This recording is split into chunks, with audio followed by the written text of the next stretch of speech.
सांगड़ जिला में भी यूरिया खाद के मसनूई बहरान के खिलाफ किसान सड़कों पर आ गए। शहदादपुर में किसानों ने सिंध आबादगार बोर्ड के ज़रिए एहतमाम एहतजाजी रैली निकाली, जिसकी क़यादत सिंध आबादगार बोर्ड ज़िला सांगड़ के कायदीन कर रहे थे।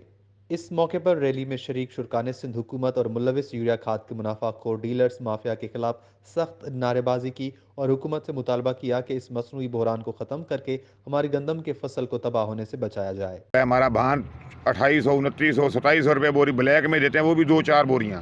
पूरी फसल को भान नहीं मिल रहा, फसलें तबाह हो गई। गवर्नमेंट नाम की कोई चीज़ नहीं है, कोई पूछने वाला नहीं है। सब अपनी ऑफिसों में बैठे हुए हैं, भत्ता ले रहे हैं, मंथरियाँ ले रहे हैं।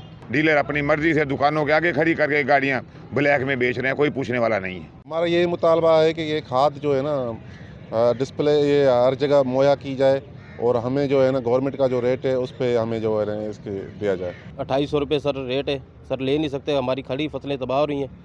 और सर हमारा जो मुतालबा ये है कि हमारे को खाद दी जाए। इस मौके पर मीडिया से बातचीत करते हुए यार मोहम्मद लिगारी, इमरान बोजदार, अफजल संजरानी, आकिल गुलवसान का कहना था कि हमारी गंदम को फसल यूरिया खाद न मिलने से तबाह हो रही है, जिसे आखिरी पानी दिया जा रहा है। लेकिन मकामी इंतजामिया की काली भेड़ों की डीलर माफिया से गठजोड़ के बायस हमें यूरिया खाद की मसनूई शॉर्टेज करवाकर यूरिया खाद ब्लैक में फरोख्त किया जा रहा है, जो 2500 रुपये से लेकर 3500 रुपये फी बोरी फरोख्त की जा रही है। हमारा हुकूमत सिंध से मुतालबा है कि मसनू यूरिया खाद के बहरान को ख़त्म करके गंदम की खड़ी फसल को बचाया जाए। वश न्यूज़ सांगड़।